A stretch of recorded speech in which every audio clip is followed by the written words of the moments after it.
En el pleno del Ayuntamiento de Valencia, celebrado esta mañana, Carmen Alborch ha reclamado la exigencia de responsabilidades y la retirada de las competencias del concejal de urbanismo Jorge Belver, después de que el juzgado de lo penal número 1 de Valencia haya decidido abrir juicio oral contra el concejal por prevaricación urbanística y administrativa relacionada con la construcción del aparcamiento de la calle Severo Ochoa, ubicado junto a los jardines de Monforte, declarados bien de interés cultural. Sería conveniente saber si la alcaldesa comparte la afirmación de miembros de su equipo de gobierno en el sentido de que también ellos hubieran firmado el expediente relativo a las obras del aparcamiento subterráneo de Severo Ochoa basándose en los informes técnicos existentes.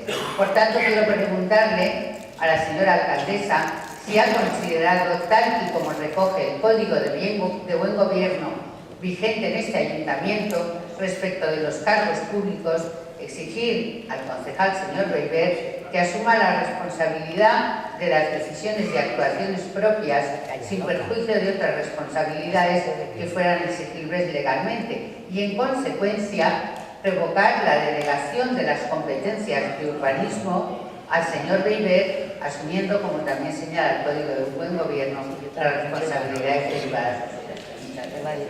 Creo en la presunción de inocencia, por supuesto. Me parece que el señor Belver en su área debería saber algo que dice no conocer y que por tanto tiene que asumir responsabilidades de acuerdo con su propio Código de Buen Gobierno. Y cuando yo le pregunto esto en el pleno a la señora alcaldesa, es precisamente no porque yo esté juzgando a nadie, sino porque hay una instrucción, hay una petición del fiscal y eso es el Estado de Derecho. Ustedes manejan el Estado de Derecho según les conviene. Y a mí lo que me importa no es lo que pasa en otros sitios solo, que allí es donde se tiene que dilucidar. Me importa lo que pasa en mi ciudad.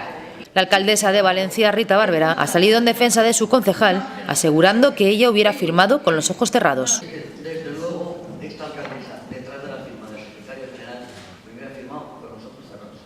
Y ustedes, con esas actitudes, lo que están haciendo es paralizar todas las administraciones, porque están sometiendo a un temor continuado a todos los técnicos que no se atreven a firmar un papel.